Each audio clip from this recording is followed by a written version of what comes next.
लगी जब वो खफा हुए, आग दिल में लगी जब वो खफा हुए, महसूस तब हुआ जब वो जुदा हुए।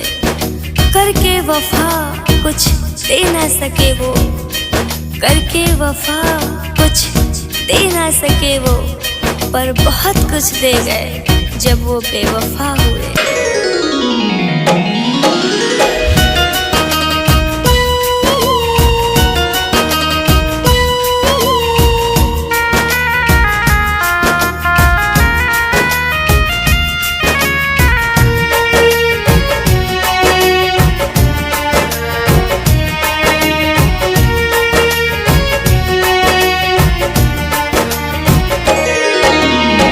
तोहरा बिन रहल जाला, कुछो न कहल जाला।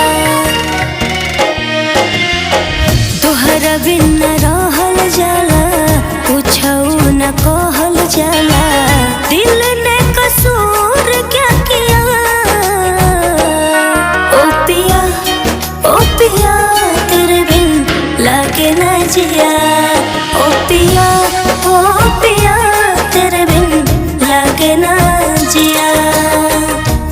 जख्मों को हमने खुद ही सीना सीख लिया, जख्मों को हमने खुद ही सीना सीख लिया। जीते हैं कैसे हमने जीना सीख लिया। अक्सर जो बहते रहते थे आँखों के रास्ते, अक्सर जो बहते रहते थे आँखों के रास्ते, हमने भी उन अश्कों को पीना सीख लिया।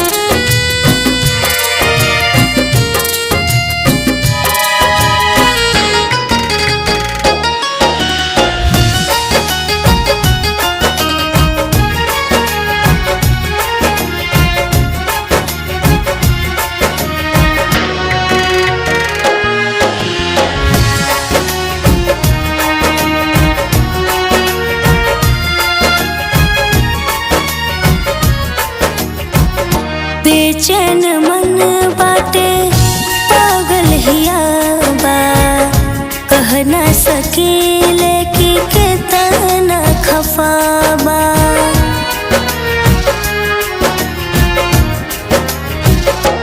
हाँ, बेचैन मन बाटे पागल हिया बा, कह ना सकीले कि कितना खफा बा।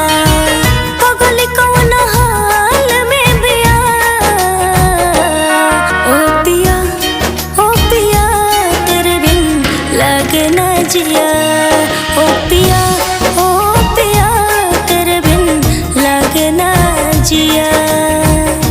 एक दिन हम भी कफन ओढ़ जाएंगे, एक दिन हम भी कफन ओढ़ जाएंगे। हर एक रिश्ता इस जमीन से तोड़ जाएंगे।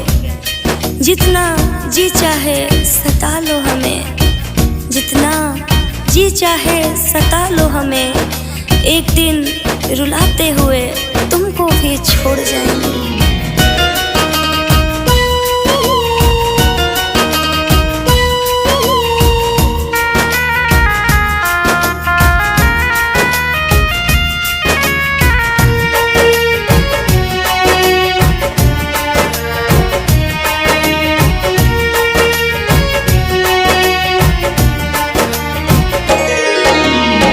खाना पीना नहीं अब कुछ सुहाला, के तनो रोकिले आँख भर भर जा।